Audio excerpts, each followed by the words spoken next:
First things first, cheers. Cheers. Happy Tuesday. Happy Tuesday. So I wanted to talk to you about burnout. There's a conversation that happens quite a bit online, and I know that I'm really busy and I've dealt with it, and I know that you're very busy, and I'm sure that you've dealt with it too. And I know, like, we talked about it briefly, and I thought it'd be really good to sit down with a couple of microphones, make it as natural as possible, to have a conversation in a natural way, with lights and cameras, and talk about supernatural. Yeah, and then talk about how we deal with burnout, because, and even then, like, maybe your version of it isn't the same as mine. We sort of touched on that when we talked about it. Like, what is your version of burnout? I mean, I think there's a lot of different versions of burnout, but kind of defining what it is I think there's multiple different kinds. One of them, I think burnout can come from just being exhausted from doing what you like to do and just being tired.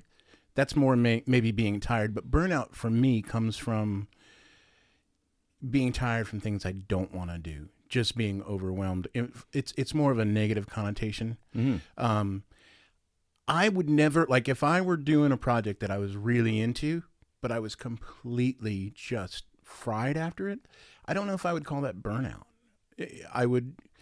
That's almost like tiredness from accomplishment. Okay. But burnout for me is being tired from dealing things with stuff I don't want to do. Like a client who, maybe a little troublesome, or doing a ton of editing. That's just more. That's more less creativity and more kind of like, well, there is creativity in editing, but some of the like mundane stuff that kind of leaves you. But a lot of times burnout for me comes from the hustle. Nobody really wants to do the hustle. They want to get to a point where they're working because they hustled. Right. The hustle can burn you out. And also the dread from not knowing where your next project is coming from. That can be very burnoutable. Mm-hmm. So I guess for me, the burnout is generally associated with things that are kind of a drag, that kind of pile up, versus being tired from something that was fun or exciting to do.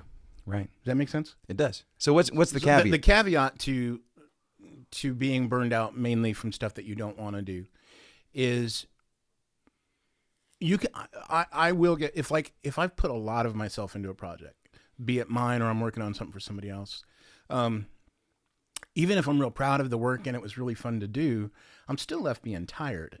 And the idea that, like, as creatives, we're going outwards a lot of times with our energy. Content is going out of us. We're being creative and we're going this way. Or if we're working for somebody, we're working towards that goal. At some point, like a bank account that's had a bunch of withdrawals, we need some kind of stimulus to come in.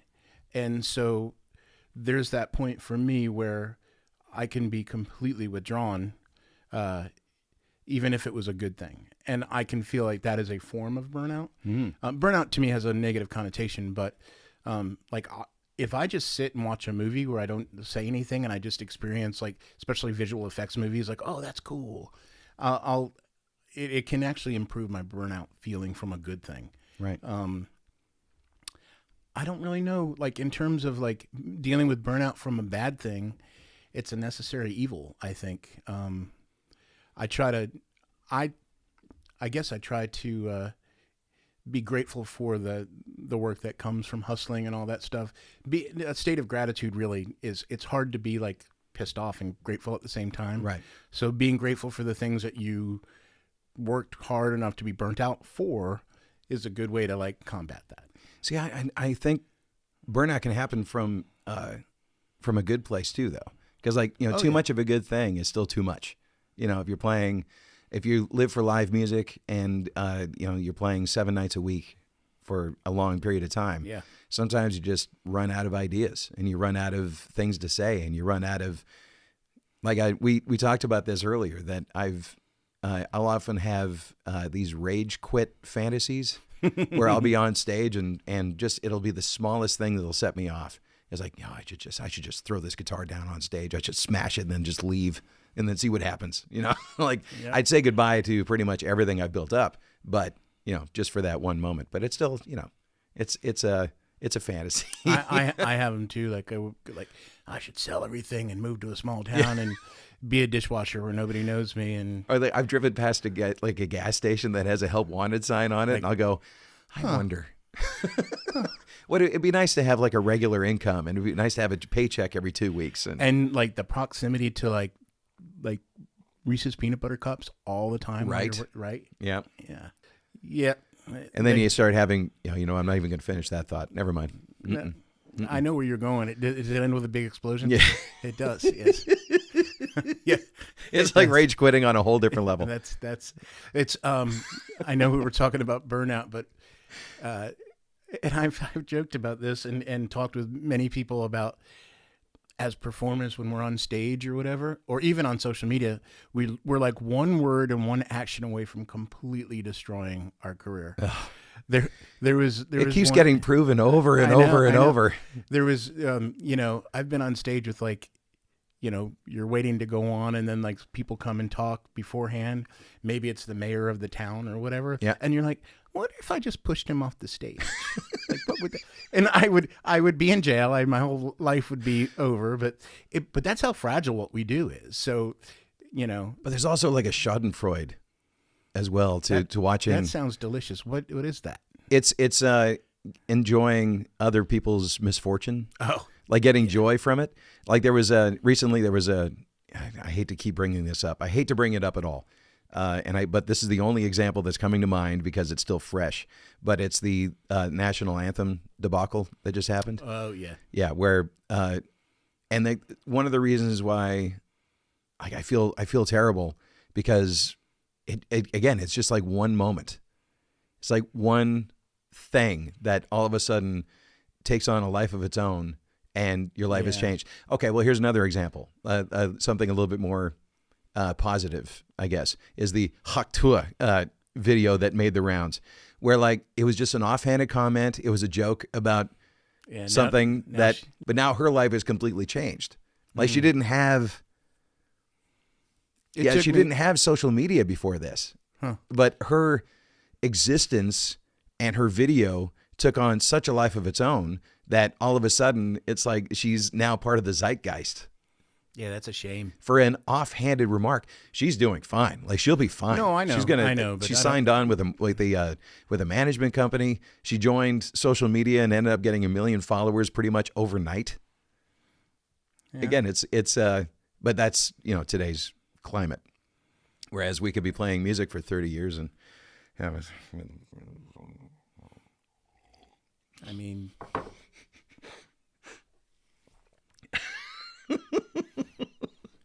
Yeah, I didn't know what it was for the first 2 weeks of seeing it on social media. Oh, you just kept on seeing Haktua and was just not knowing what it was. I went through a similar thing. Yeah. And I also know and then when I found out what it was, I was just like, wow, the world was better 2 weeks ago. But whatever. Yeah, it's like you lost your innocence a little bit, just that moment. But to get us back on track a little bit. Well, what's some symptoms of burnout for you besides wanting to, throw your guitar down and ruin everything you've done? Like, what are some symptoms for you? So I go through times where I don't pick up a guitar for as long as I can get away with not picking up a guitar. Right. I'll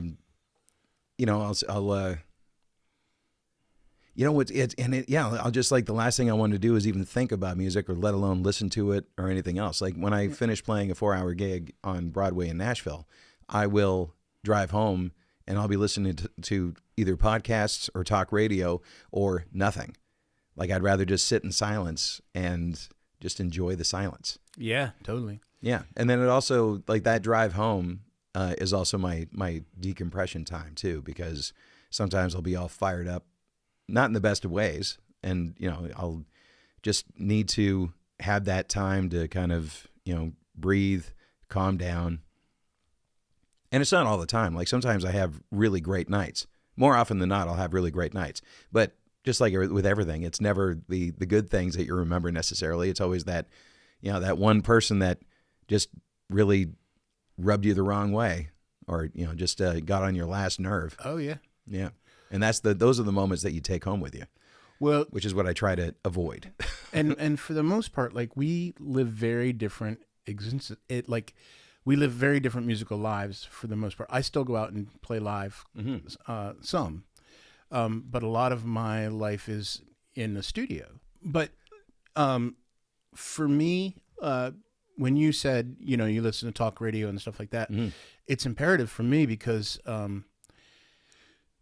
digging inside of music as deeply as I do when I'm like mixing or producing or tracking or whatever it is, you end up like hearing every single little thing. So if I listen to a track, like I'm hearing drum sound, I'm hearing guitar sound, I'm hearing where stuff's panned, and it's like it's almost overwhelming. And it's the only way that I can. This is weird, but it's sometimes the only way I can get away from that is to listen to stuff that occurred in my life prior to knowing what that was. I totally get that. Meaning, like if I listen to Pink Floyd or Led Zeppelin or Beatles or stuff that I was able to just consume as music, not as like picking it apart. Yeah.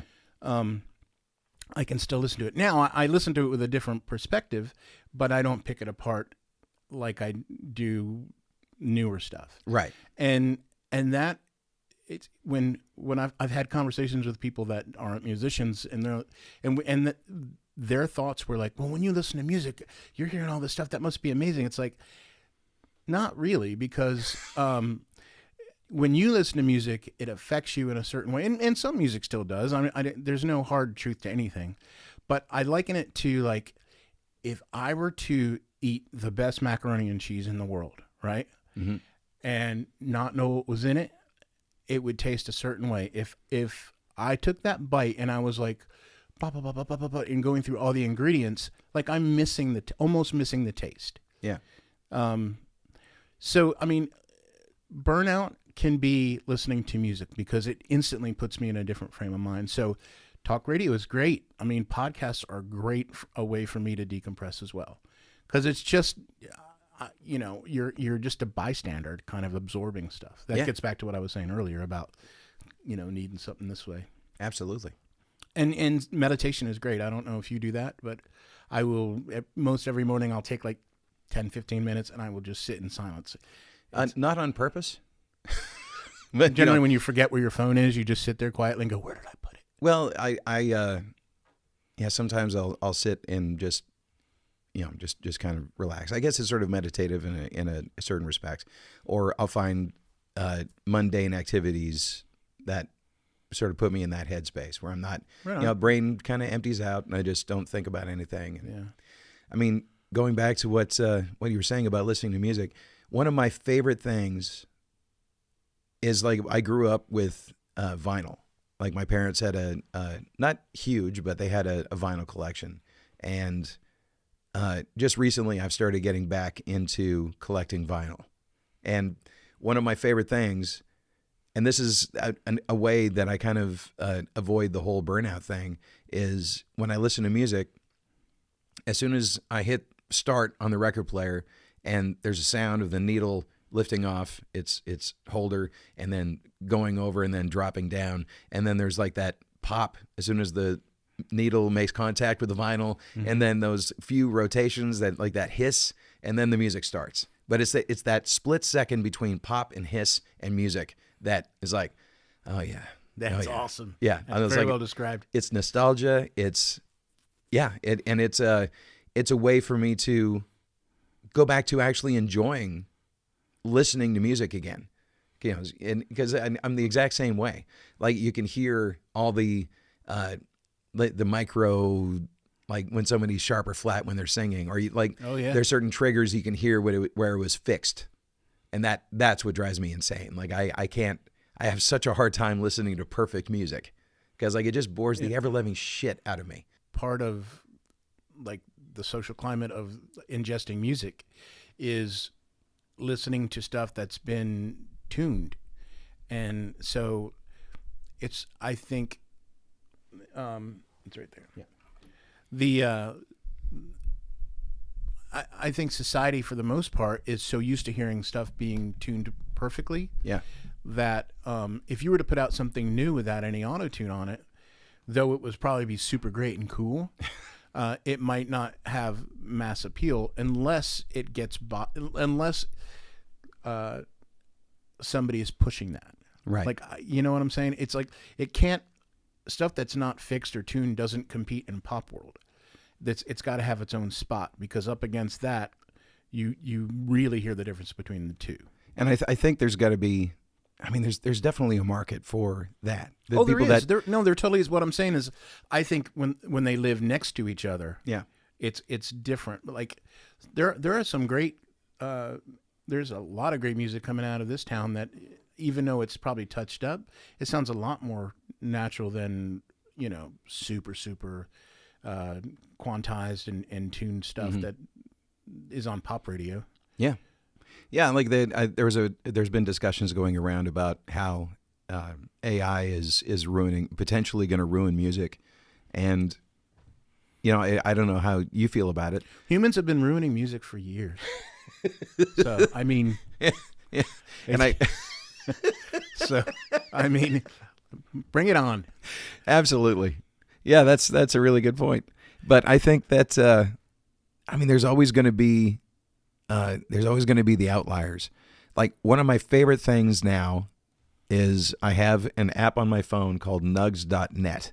And it's this, I don't know much about the company. I just know that what they specialize in is live concerts.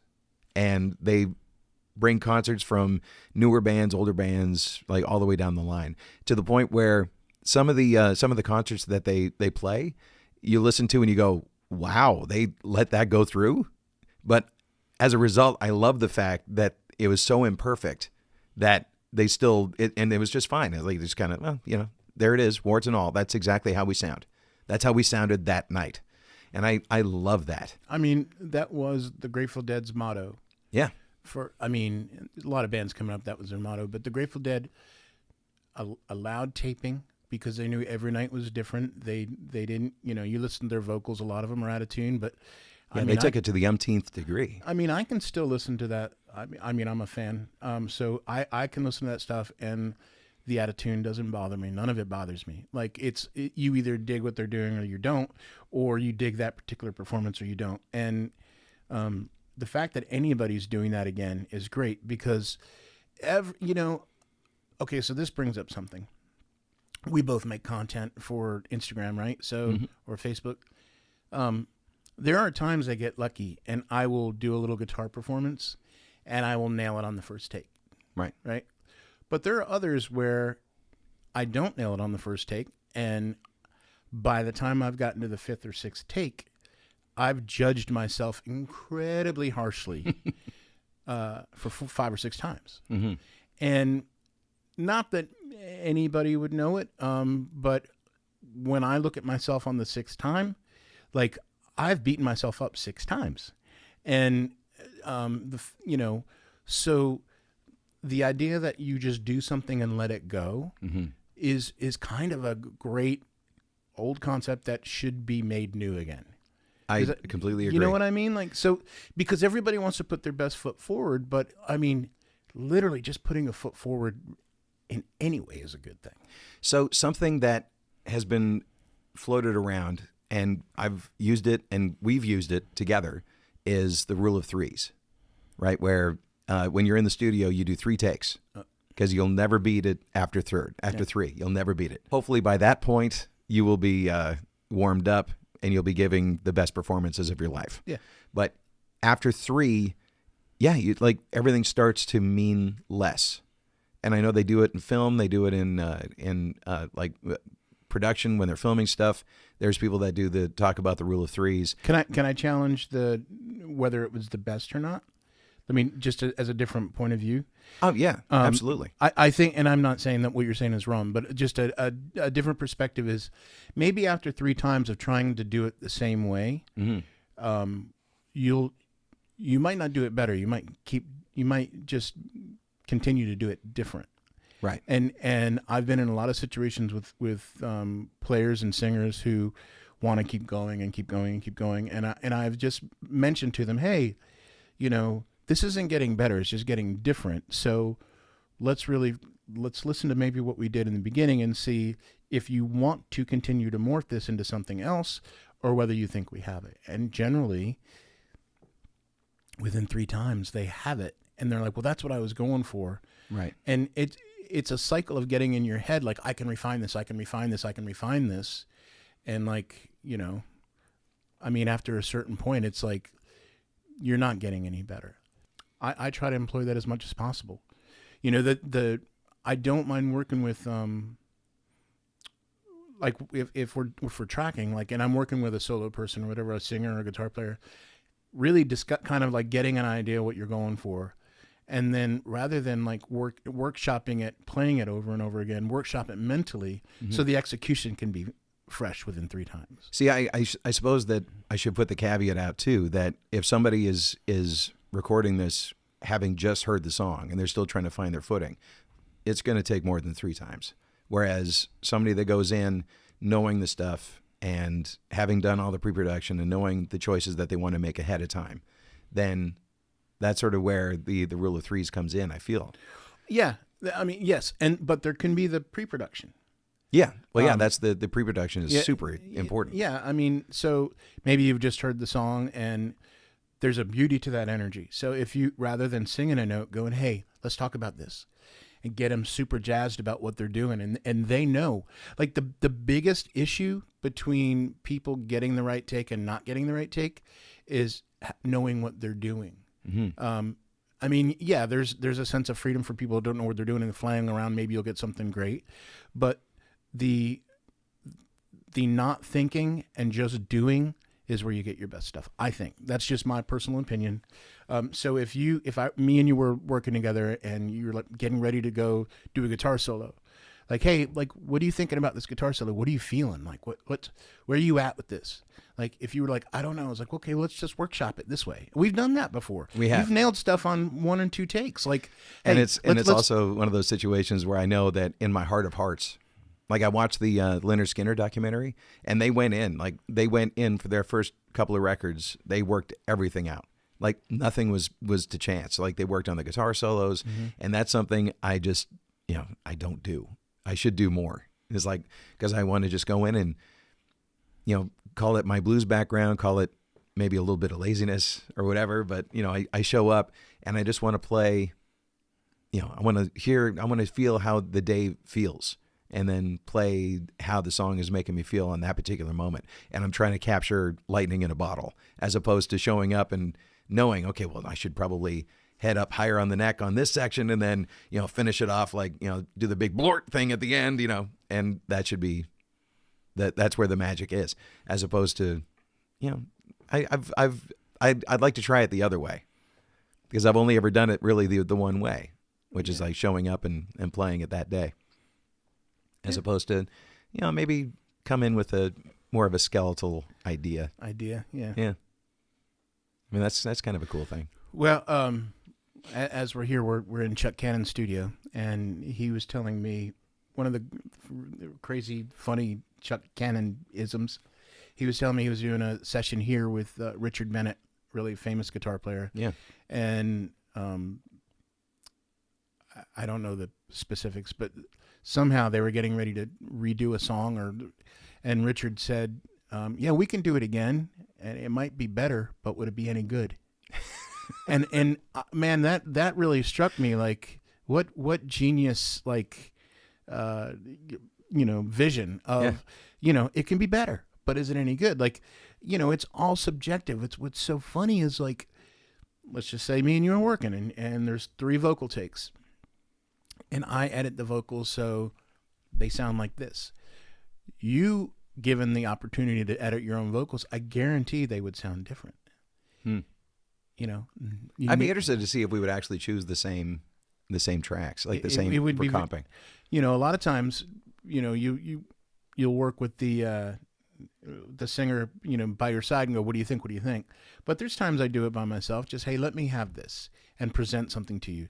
Because singers, I mean, it's so easy to get in your own head because it's your voice, it's your words, it's your, that's super, like, as personal as you can get.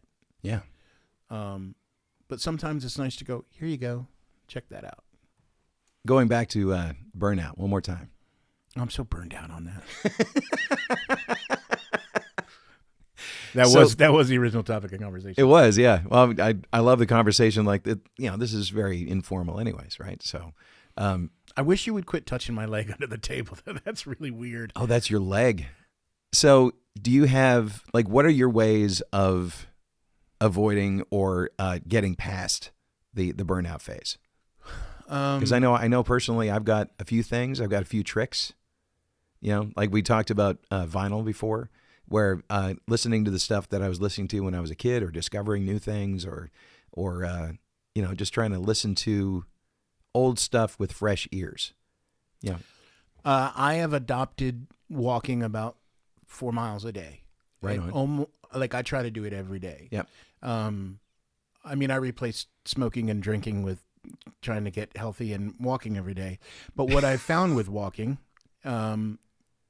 is that it is one of the best ways to re-energize myself, mentally, physically, everything. I cannot stress enough how much just the act of going out for a walk every day changed my life. Right. And so let's just say, and this has happened, I'll wake up and I know that I got to track guitars on a record somebody sent me. And it's like you wake up and you're like, oh, I just got to get started, right?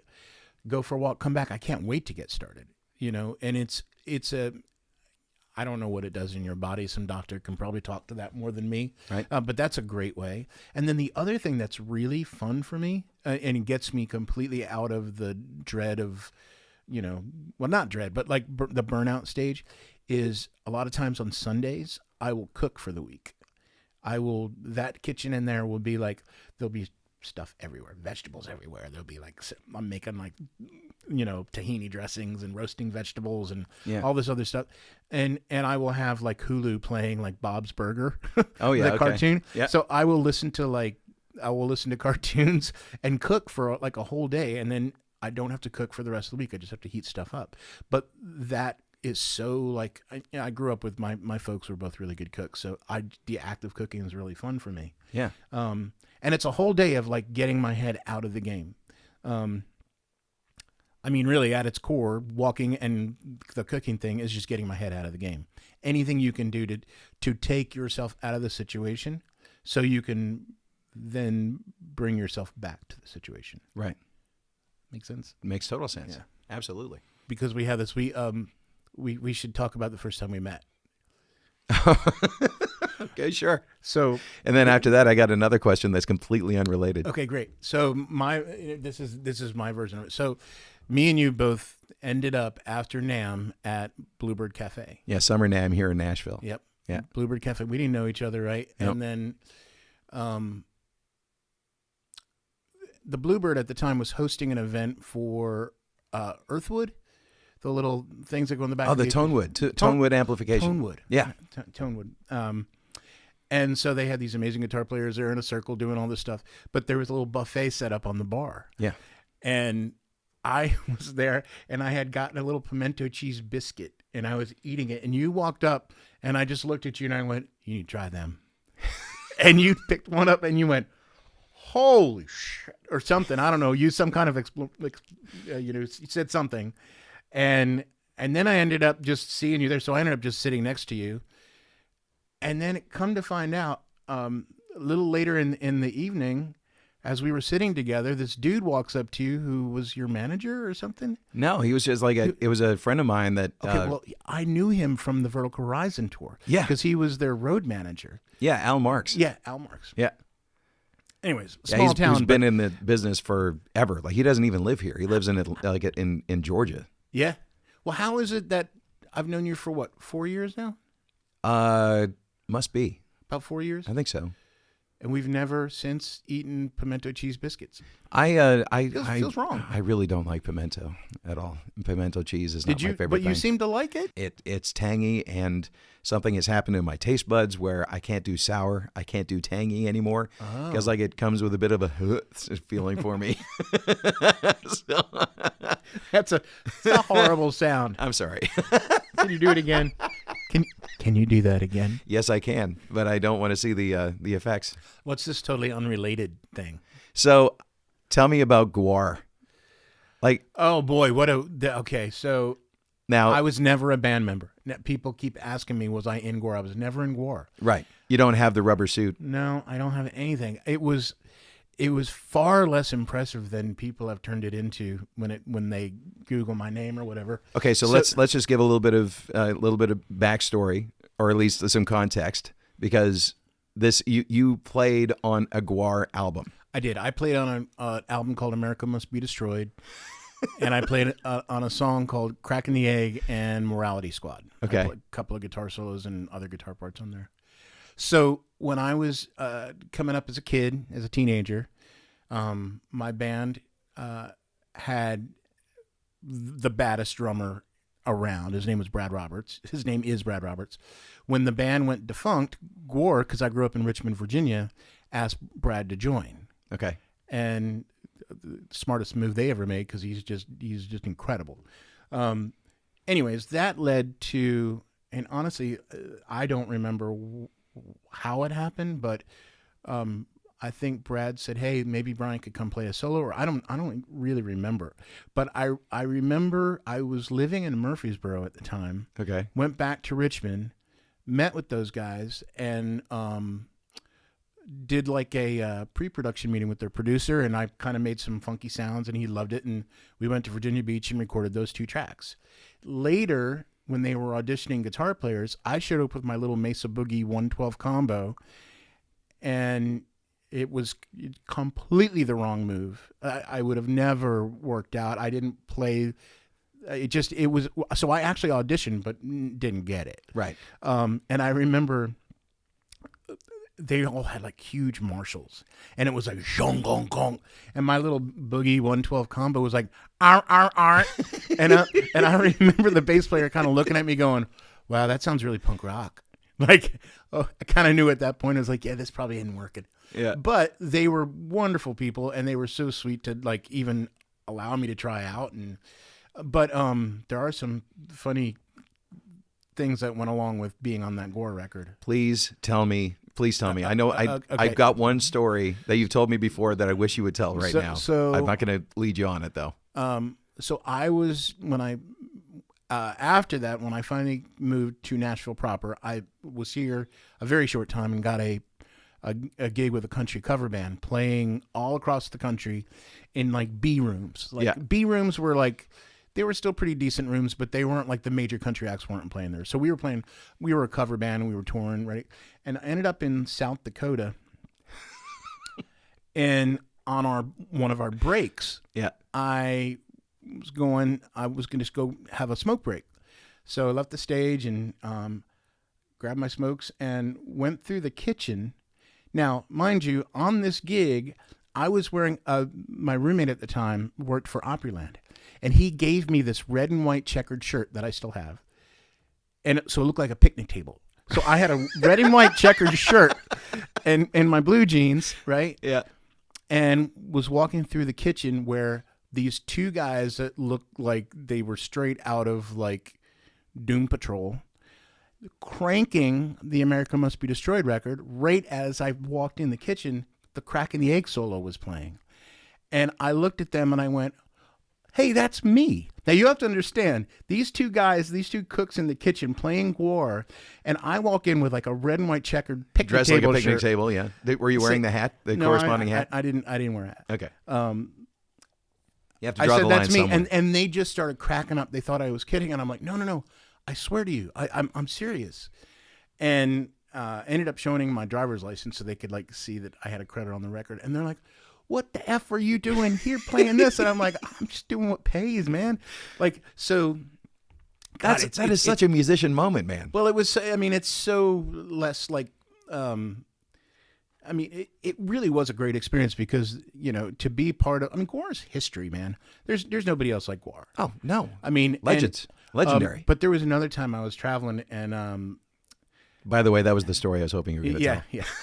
But there was another time I was traveling out of New York in a very small airport, and I was checking in, and the girl that was checking me in, kind of like looked at me and looked at my name, and then it was so small. She was the one like taking the ticket as you get on the plane. So, So I went from, like ticketing to check-in. And as I give her she had looked up my name. She must have already knew my name. And I thought at the time I was playing the Pat McGee band and we were selling out cross country. Right. When she's like, all right, so you're Brian Ficino play guitar? I'm like, yeah. And I don't think I had a guitar with me, or maybe I did. And she's like, and I'm like, oh, she knows Pat McGee band. She's like, you played on a GWAR record. And I'm like, it was just funny. Like, oh, that's amazing.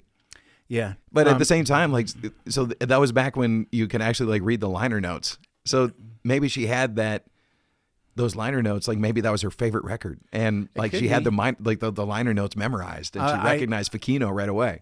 Yeah, he may have. I mean, it's like one of these things is not like the other one. It's like, I wish I could remember the names of I wish I knew some of the names of the GWAR members, but man, are they like, do they use their real names? Or is it like all character, like the character names? They all have character names. So it was like, I'm going to get in such shit if I wouldn't do it. No, I'm not going to do it either, but it's just like, respect. Like character name. Brian Ficino, character name. No, it was probably, I think it was like the smallest print that just said like additional guitar or something like that. I'm really proud and happy to have done it. And any association with people that have made that much impact is just pure luck. That's amazing. Like it was pure luck that Brad had reached out or however it happened. I actually don't even remember, but it did. And yeah. See, some of my favorite things are when you put two things together that don't make any sense, but at the same time, when you do it, when you actually put them together, it's like, wow, it's like, chocolate and peanut butter or, I guess peanut butter and several other things like banana. I don't know. Peanut butter and sriracha. Just a little Thai. Is it really? It turns into like a Thai peanut sauce. Oh, yeah. Okay. Pretty amazing. Yeah. So, but you take two things like, there was a band called Hasty Dixie and they did AC/DC covers, but in the style of bluegrass. I remember that. And some of my favorite things, like, when I'm playing downtown, I'll get requests and I'll play Kenny Rogers' first song and then Metallica the second. And I love it when people come up and it's like, hey, I'll give you, can you play Kenny Rogers? Sure. Can you play Metallica? Yeah. And then you play them back to back. And it's like, all right, strap in because things are going to get weird. Well, it's going to be fun. Yeah, you're also one of the few people down there that can pull that off. I appreciate you saying that. But and one of a guy, I don't know if you've met him yet, but this drummer friend of mine, Steve Wilson, that he has a career very similar to yours, in the sense that he started with, like, he got a gig with the Dead Kennedys that continues to this day. He played with a band called Tattoo, which was a Russian like pop group, I guess, and then now he's playing country music. But now and he does rock, and he's basically you get a lot of arrows in your quiver that you can choose from at any given time, and that's one of the great things about this town specifically. Yeah, is that you get the opportunity to play many different kinds. Yeah, this is a very unique place. Yeah, it's made up of some of the best musicians in the world, and it's a town where stars are made, and probably the best songs in the world are written, and some of the best people you've never heard of. Yeah. To try and avoid burnout. Some of my favorite things to do to try and avoid burnout. Number one, listen to the music that brought you there to remind yourself of why you do what you do. That's a big thing. Number two, learn something new, like branch out I play guitar and I sing and I write and all this stuff, but it's been fun trying to do something like this, or it's been fun making these goofy little videos and putting those out. And the other thing is like talking to, like something like this, talking to a friend that goes through the exact same thing or something very similar to what you've been through or what you're going through. Or talk to somebody that's not involved in the music business about music and try and see it through their eyes.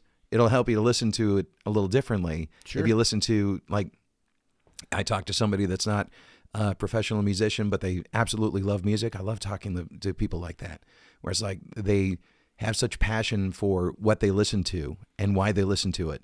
And that helps a little bit too. That's informative. Yeah. So what about you, man? So you like to cook? I do like to cook. I like to, I love to walk and let my brain wander. I like visually stunning movies. I think that's real fun. Yeah. But I also truly love music, and I truly love playing guitar and doing what I do. And so one of the ways that, besides getting away from it, like while you're in it, for me, like to avoid burnout is try to stay in love with the process. Because once you start dreading the process, once you start dreading the process, burnout happens so much quicker because you're already in a state of like, terrible example that maybe wouldn't resonate with most anybody, but if I'm editing a vocal and let's just say it takes X amount of time, and I'm like, oh, like to the point where every time somebody goes "s" in a song, I will find it and bring it down to the point where I know what an S looks like. I know what an S waveform looks like. Right. But to make the vocal sound pleasing and not over like, and about halfway through that, you're just like, oh, how much more do I have to do? But knowing at the end of it, I'm going to be able to like have the vocal sound that I want. Yeah. You have to like the process, because if you hate the process the whole time you're doing it, you're going to be burned out. Well, there's a light at the end of the tunnel. There's a light at the end of the tunnel. Yeah, like there's something that you're going to accomplish. There's something that's waiting for you at the end. Yeah. Right. Yeah. So yeah, and something else that you've said to me too, that I love is gratitude. Oh, it's huge. Yeah. Yeah. I mean, the fact that we even are able to do this and get burned out, that means we are able to do it enough. And I mean, that's nothing to sneeze at. No. I mean, there are people being burned out at their jobs that they want to just do their job so they can pick up a guitar at the end of the night. Yeah. So we are really lucky. Like, it's not, I mean, the luck is not without like a lot of damn work. I mean, we both know that, but, it shouldn't ever be taken for granted. Even the hustle. What are we hustling for? To be able to do something we love, so that's, it's funny. It's like, the hustle is almost like a habit. Like, how do you shut it off? Like I feel like I've been doing it for so long that it's now just, you have no choice but to just focus on, okay, what more, just more. Yeah. But isn't there times when like you sit down on the couch and you're just like, I can't today. Yeah. One of my biggest problems is I have a tendency of focusing on what's next as opposed to what's in front of you, what's going on. Well, or just enjoying the moment. Oh, yeah. Or enjoying where I've been and like really taking stock of things that have been accomplished. A whole new addition to this conversation is staying in the moment. Yeah. Not focusing on the future or the past.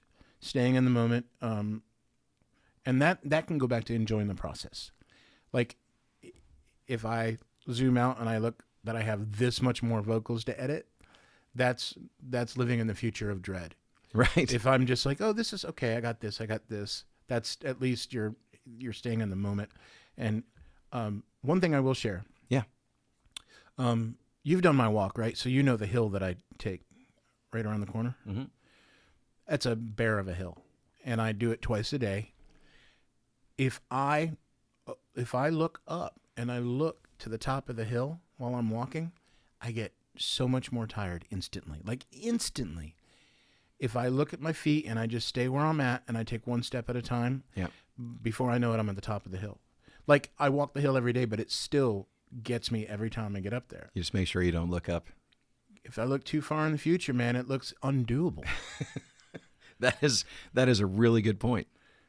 Wow. Dude, that shit's profound.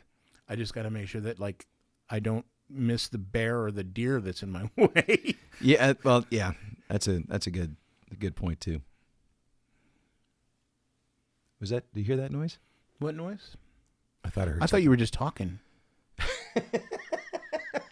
This has been amazing. Thank you for having me on this. Thanks for coming to my house and having me on your show. Yeah, this is like the jumping point. Who knows? Like maybe we'll do this again. Actually, I think we should do this again. We'll see. Yeah, I feel good, we'll man. We'll see. I feel good.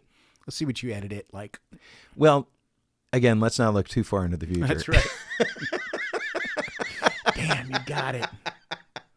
See, not only I'm listening. You are well. a comedian. Well, you know, I just play one on YouTube. You're not on TV. I said YouTube. Oh, I said, you see, jumped you know ahead what? of me. I wasn't listening. Yep. Man. Well, thanks, Brian. Are we done? Let's be done. Okay, probably should do this again. What, do you want to just start over? Mm-mm. No. I mean, like, maybe try it again with like a different topic. Well, I feel like we could probably touch this topic again because I don't know that we really spent a lot of time on it. Bye. Bye. That was fun.